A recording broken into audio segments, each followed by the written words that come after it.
və mənim oxumağıma birbaşa belə deyək də səbəbkar atam olub. Və o mənə həmişə deyirdi ki, sən çox böyük uğur qazanacaqsan, oxuyacaqsan, yüksək nəticələr əldə edəcəksən.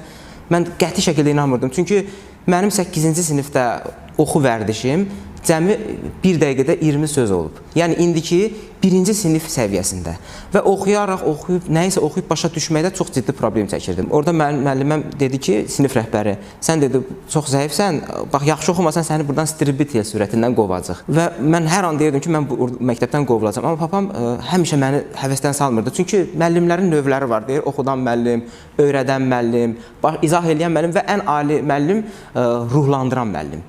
Yəni, ruhlandıran müəllim heç nə öyrətmir. Amma səndə olan gücü və potensialı kəşf edir və sənə olan gələcək uğurlarının sanki müjdəçisi kimi çıxış edir. Və mən sadəcə inanırdım. Qurani Kərimdə də var. Deyir, nəyəsə inanmayanda, nəyisə haqqında reallığı bilməyəndə iman gətirin və bu gerçəkləşəcəkdir. Və mən sadəcə atamın sözünə inanaraq oxumağa başladım. Və həddindən artıq zəhmətkeş bir insana çevrildim. Sanki universitetə qəbul olmaq bu həyatın hər şeyi deməkdir.